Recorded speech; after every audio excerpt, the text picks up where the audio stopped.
በአዲስ አበባ ከተማ የሚንቀሳቀሱ ተፎካካሪ ፖለቲካ ፓርቲዎች የመሰረቱት የጋራ ምክር ቤት ለተረጋጋ የፖለቲካ ስርዓትና ባህል ግንባታ የፖለቲካ ፓርቲዎች ሚና በሚል መሪ ሐሳብ በተለያዩ ክፍለ ከተሞች ውይይት አድርጓል። በኢትዮጵያ ጠንካራ ሀገረ መንግስት ለመገንባት የተፈጠሩ መልካም አጋጣሚዎች መኖራቸውን የጉለሌ ክፍለ ከተማ የፖለቲካ ፓርቲዎች የጋራ ምክር ቤት ሰብሳቢ አቶ ሸጋው አለምን አስታውሰዋል። ሀገራዊ ምክክር መጀመር ምርጫ ቦርድን ጨምሮ ነፃና ገለልተኛ የሆኑ ተቋማት መፈጠር ለጠንካራ ሀገረ መንግስት ግንባታ መሰረት ያስቀመጡ ስለመሆናቸውም ሰብሳቢው አብራርተዋል። ጠንካራ ሀገረ መንግስት ለመገንባት ገዢው መንግስት የፈጠራቸው መልካም አጋጣሚዎች ለምሳሌ ሀገራዊ ምክክር ኮሚሽን፣ ምርጫ ቦርድ፣ የፍትህ ተቋማት፣ የተፎካካሪ ፓርቲዎች ምክር ቤት እንዲሁም እንደ ሀገር እየተሰሩ ያሉ የሚጋ ፕሮጀክቶችን የኮሪደር ልማት፣ የወንዝ ዳርቻ ፕሮጀክት፣ ገበታ ለሀገራችን ብሎም ለመጪው ትውልድ ብርሃን ፈንጣቂ በመሆናቸው ተባብረን መስራት እንዳለብን ከልብ እናምናለን። ምቹ የፖለቲካ ምህዳሮችን በመጠቀም ለሀገር ግንባታ ጤናማ ፉክክርና ውጤታማ ትብብር ማድረግ እንደሚገባ ደግሞ በውይይቱ የተሳተፉ የፖለቲካ ፓርቲ አባላት ተናግረዋል።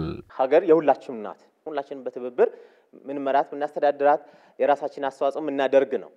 አንዳንድ አጀንዳዎች የጋራ አጀንዳዎች አለ።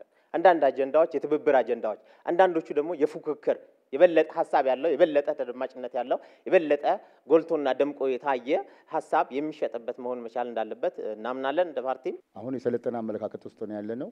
ጤናማ ፉክክር፣ ውጤታማ ትብብር፣ ገንቢ ምክር ለሀገር የሚለው በጣም ቆንጆ ነው፣ የሚደገፍም ነው።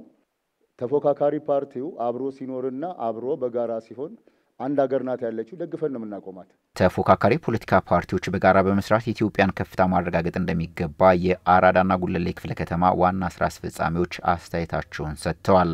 አብረን ተጋግዘን ተደጋግፈን ኢትዮጵያን አንድ ደረጃ ከፍ ማድረግ ነው ያለብን። የኢትዮጵያን ከፍታ ማረጋገጥ አለብን ሲባል እንደው የተወሰነ አካል ብቻ ተሳትፎ በማድረግ የተወሰነው የሚሰራ የተወሰነው የሚቃወም በእንዲህ ደግሞ ለውጥ አይመጣም።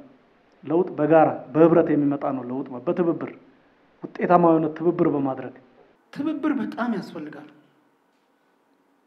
መተባበር ለኢትዮጵያ ለሉዓላዊነት ለምን ለሀገር ከፍታ እና ፉክክር ደግሞ ያስፈልጋል። መፎካከር የተጀመሩ የተቋም ግንባታ ስራዎችን ማስቀጠል፣ የፍትህ ስርዓቱን አስተማማኝ ማድረግ እንዲሁም የኑሮ ውድነትና የዋጋ ንረትን መቆጣጠር ከመሪው ፓርቲ የሚጠበቅ የቀጣይ የቤት ስራ መሆን አለበትም ተብሏል።